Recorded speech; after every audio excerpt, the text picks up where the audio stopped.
பணி நியமனம் வழங்க கோரி தகுதி தேர்வில் தேர்ச்சி பெற்ற ஆசிரியர்கள் 200க்கும் மேற்பட்டோர் வள்ளுவர் கூட்டத்தில் உண்ணாவிரத போராட்டத்தில் ஈடுபட்டு வருகின்றனர்.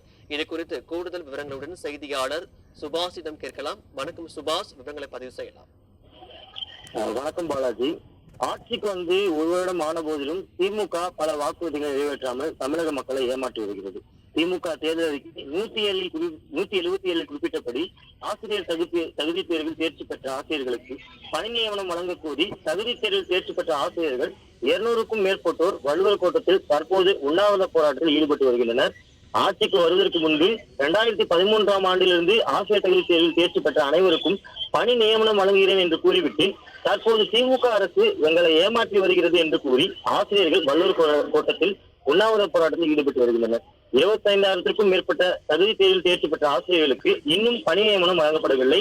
ஆனால் தேர்தல் வாக்குறுதி 177 பணி நியமனம் வழங்குகிறேன் என்று குறிப்பிடப்பட்டிருந்தது.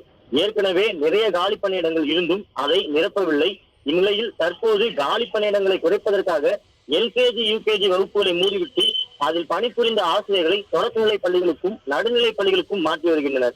மேலும் மத்திய அரசால் கொண்டுவரப்பட்ட மறு நியமன தேர்வை ரத்து செய்கிறோம் என்று தேர்தல் வாக்குறுதி கொடுத்துவிட்டு ஆட்சிக்கு வந்த பின்பு அந்த தேர்வை எழுத சொல்லி திமுக அரசு தங்களை கட்டாயப்படுத்துகிறது என்று கூறி வருகின்றனர். எனவே தேர்தலுக்கு முன் ஒரு வாக்குறுதி கொடுத்துவிட்டு அதை நிறைவேற்றாமல் ஆசிரியர்களை ஏமாற்றாதே, நியமனத்தை ரத்து செய்ய என போராட்டத்தில் தற்போது ஈடுபட்டு வருகின்றனர்.